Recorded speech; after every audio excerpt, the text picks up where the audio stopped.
But I want to tell you a little bit about me, and I have a purpose here.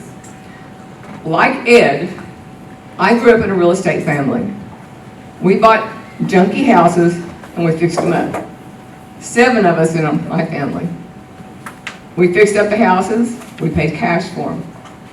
We fixed them from the foundation through the roof, and we never hired anything done. When we got that one done, we saved up, we bought another one. Maybe as many as 15 to 17, something like that. And when my dad died in 1992, my mom was financially well off. She's still with us, she's 92, doing great, still lives at home, okay? So after high school, I thought, I got all that behind me.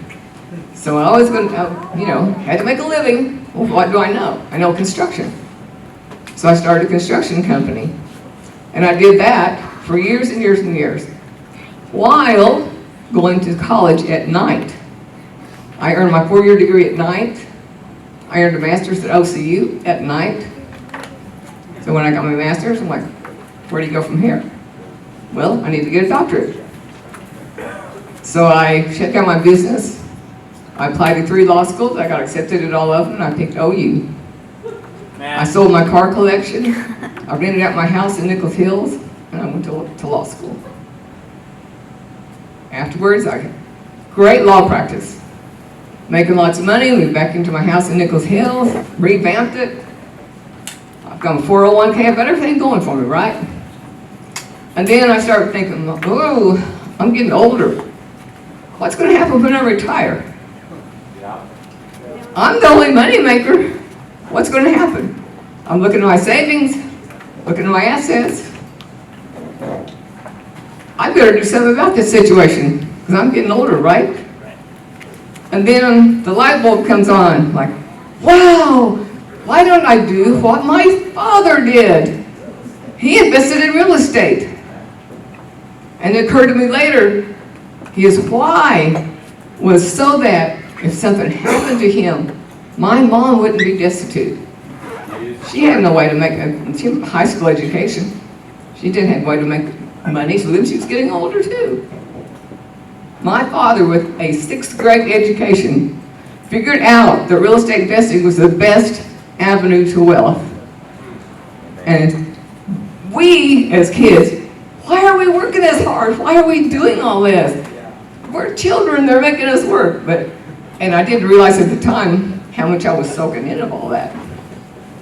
So then I'm thinking, real estate investing is what I need to do for my future, right? But then, hey, it's a different day. It's not simple anymore. It's not deeds for dollars. We were in a small town. Here I'm in a metro area. The economy's different. Everything has changed. I don't know what a good deal is. I don't know how to find deals. I'm totally like, even though I have a law degree and construction experience, what do I really know about the business? And the reason I really bring that up is so I can tell you the difference between earnest money and consideration. So what is earnest money? What is earnest money, Mark? Earnest money says, I'm earnest to buy this property. So if I want to buy the property at 100% of the market value, if I don't want to do anything bid on it, I'll put 100%. So that ties the property up. That's money you put up that you're willing to lose if you fail to perform. That's why I tell people, I'm not sure I would put up, like $10, $100. It doesn't show you're very serious if you're willing to lose your $10. And, okay, why do we put earnest money up? And why do we have it in there in the first place? Like he was saying, be able to lock up the contract. Well, why don't we have, when we buy furniture, why don't we have earnest money? You're basically taking that with you most of the time. Yeah, it is.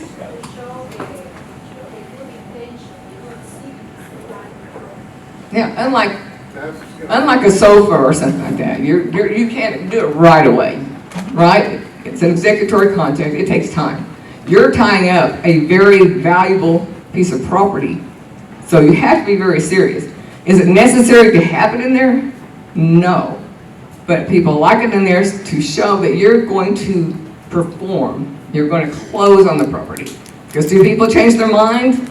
Yes. Oh, yeah. Do some people engage in one or more of these?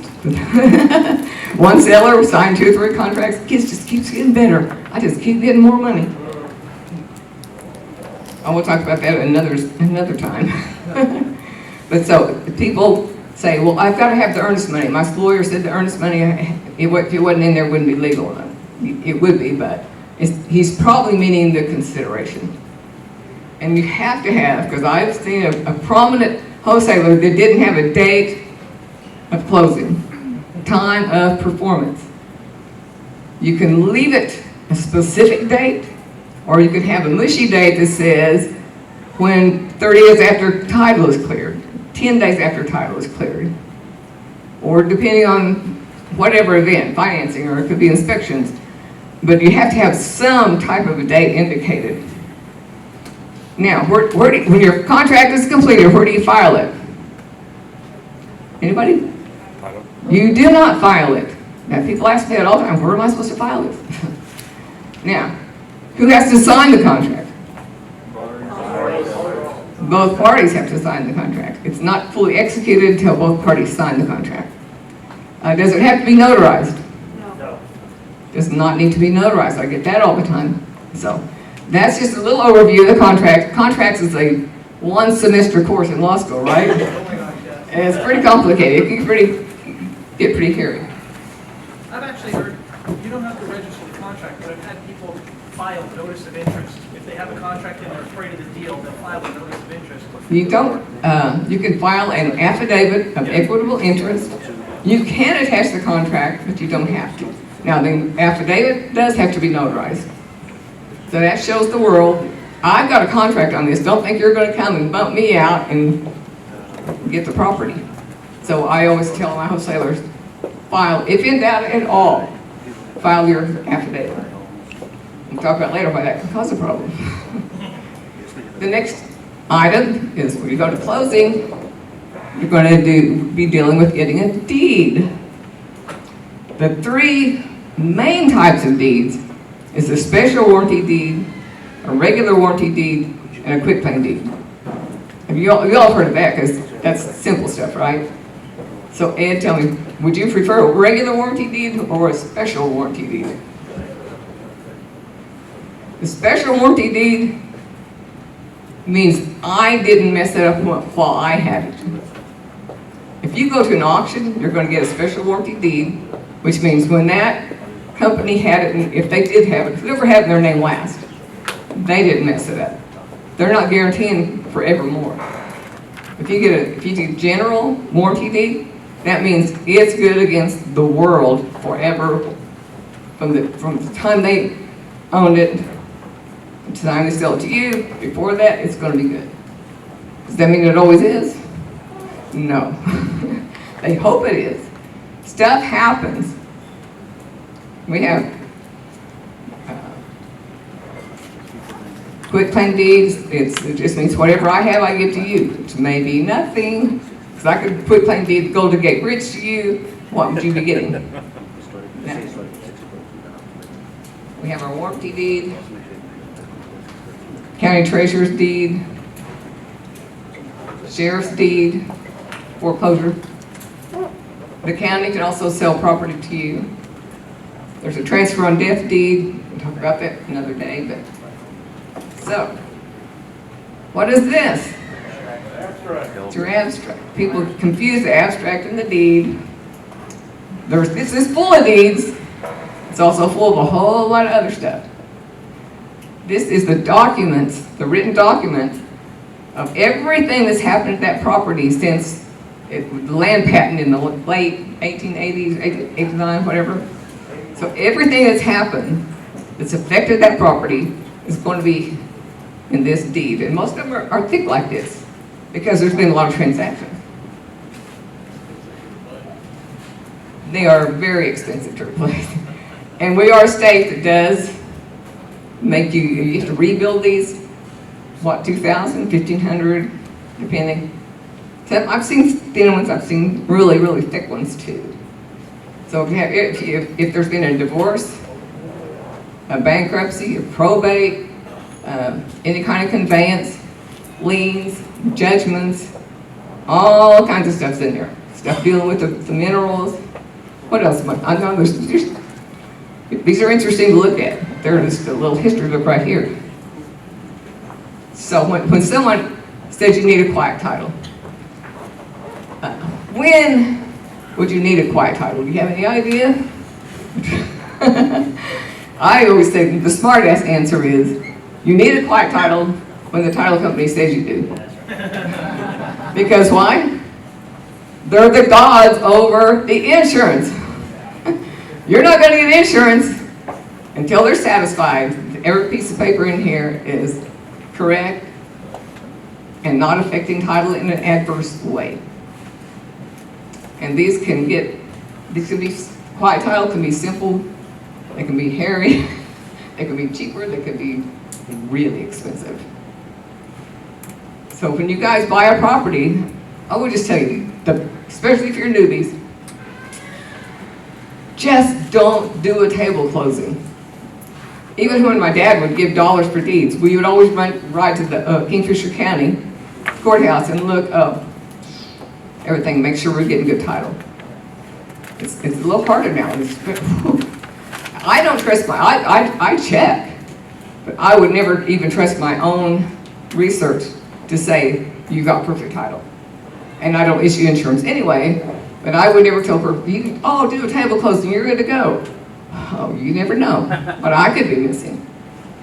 So, always close with the title company. Just get the insurance. It's cheap, isn't it? It's a one-time payment, and you'll have peace of mind that your property can be financed, refinanced, sold, whatever. And you're going to be good to go. Now, what do I typically see that screws this baby up right here? One of the big things is we are a marital state in Oklahoma, which means anybody who deeds out, they have to put their marital status on there. And I saw, when I was printing some of these off yesterday, I saw one, oops, no marital status. Woo, that's going to make somebody some money. Yep.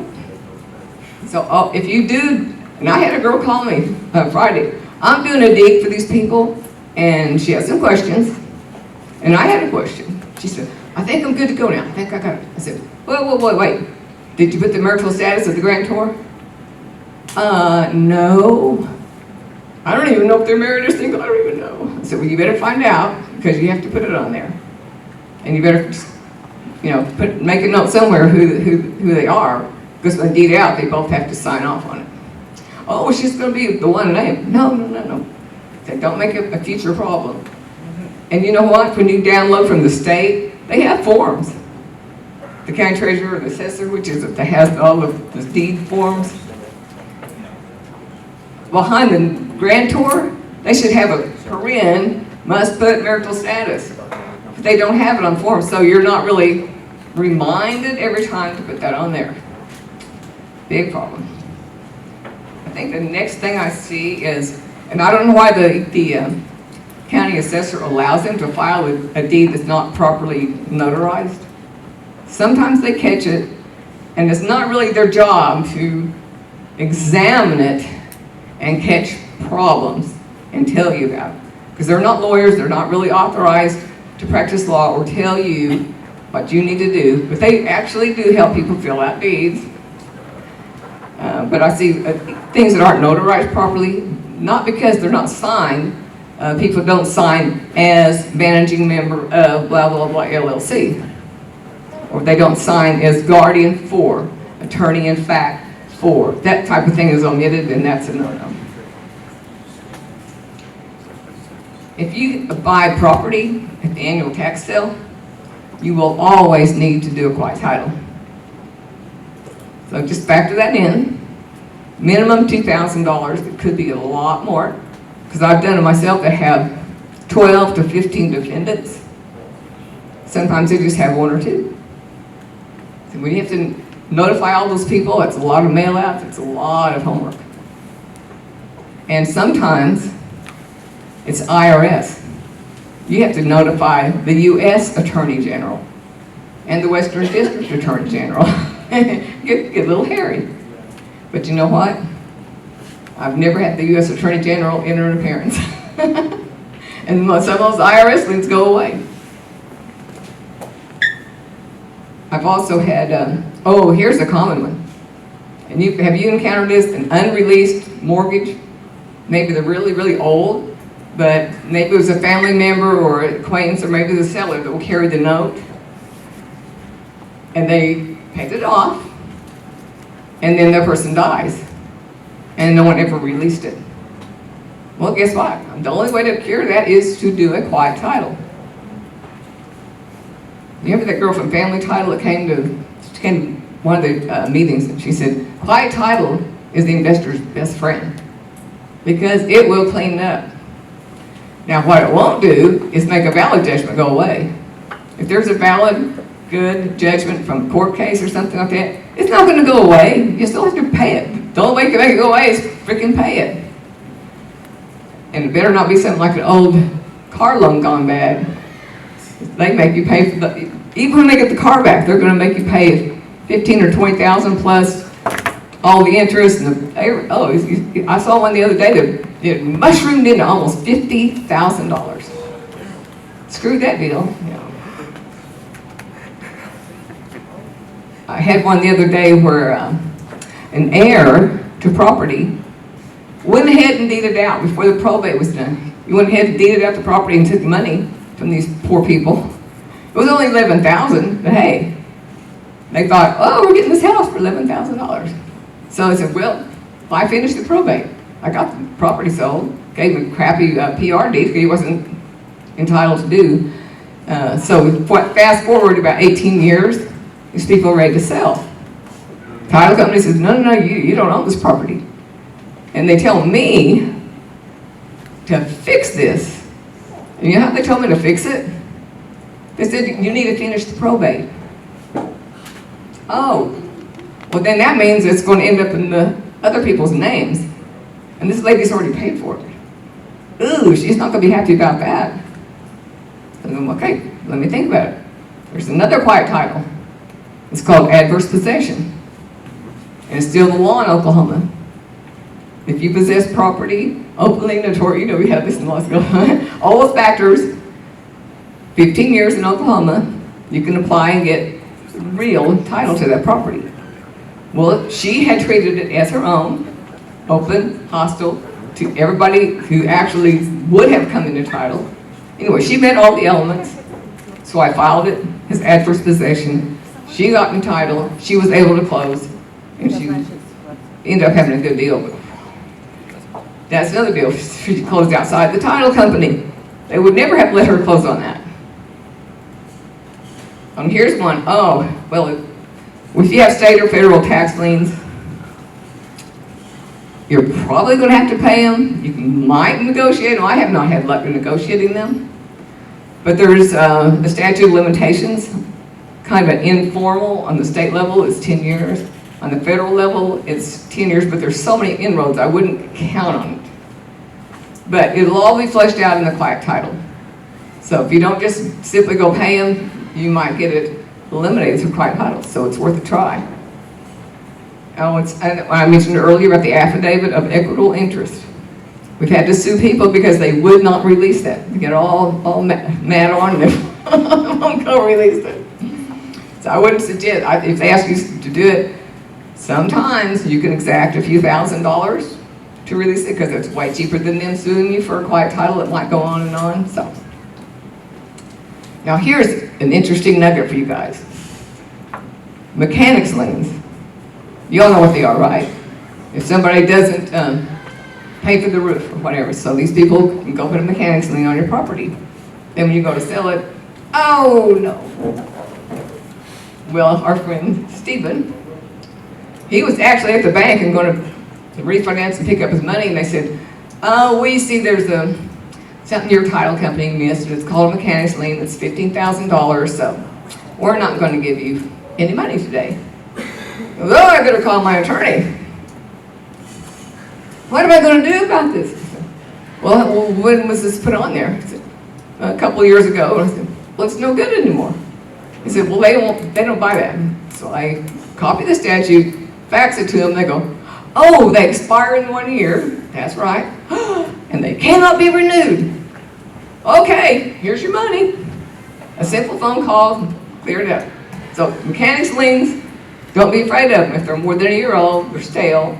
And the best part is they cannot just go down and refile and refile and refile. They have to bring suit in a year. So that's just one of your takeaway nuggets today. Do they automatically fall off, or do you have to petition the court? No, they automatically go off. After the year? Mm-hmm. Does anybody have any questions about, oh, I know what you want to know. You want to know generally how much they cost, right? A simple one from, say, from the tax sale, I'll generally do them for around $2,000. If there's a lot of defendants, it'll go up. A lot of attorneys will start at $4,000. Because I talk to them, I know the rates. That's why I get a lot of business. And I know you guys are thrifty. So I like to work with you. And the other thing I do is I'll get paid at closing. I'll just add a couple hundred to get paid at closing. So that way nobody has to front all that money. But it can get pretty hairy because I've had some of the people try to reclaim the property from the tax deed, try to set them aside, and that gets into a lot of litigation. So they can get expensive. Most of the titles I see from the sheriff's sale, they're pretty good. Because most of the junior stuff goes away, and the main guy goes away, right? They're satisfied. So those are generally clean, not a problem. But like I said, all these other, and myriad of other problems can crop up. Just even some deeds that are stray deeds, or deeds that are forged. I've run into forged deeds.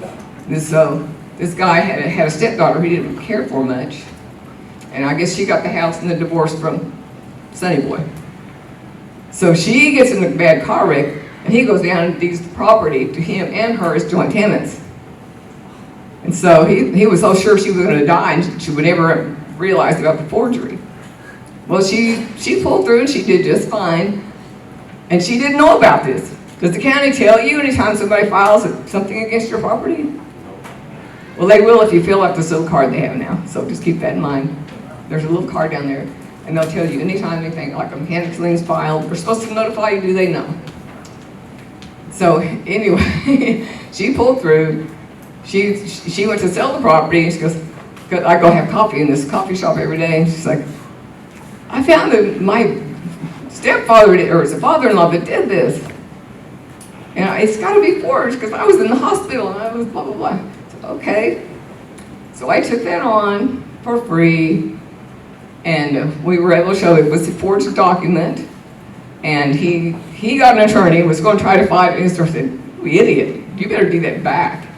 So he did, had a happy ending. But forgeries do happen, so there could be any number of things affecting title.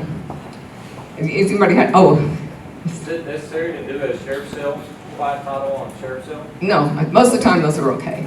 But it depends, if you just go to your title company, there could be something out there, but like I said, most junior liens are going to drop off. And then the mortgage itself is satisfied through the sale. So they're, generally speaking, they're okay. I think you got one over there. Yeah, what's the average timeline for a quiet title? Oh, good question. Most of them can be done in 60 days or less. The publication time is 41 days. So by the time we get published, and we do or don't get any pushback, if we don't hear back from anybody, we also have to serve them through restricted delivery. But at the end of the publication time, we can apply for default judgment, submit our journal entry. The judge may sit on that for a day or 10 days. So, and that's beyond my control. We get all that back, take it to the closing company. They take another week to review it. So when I say 60 days, that's probably about right.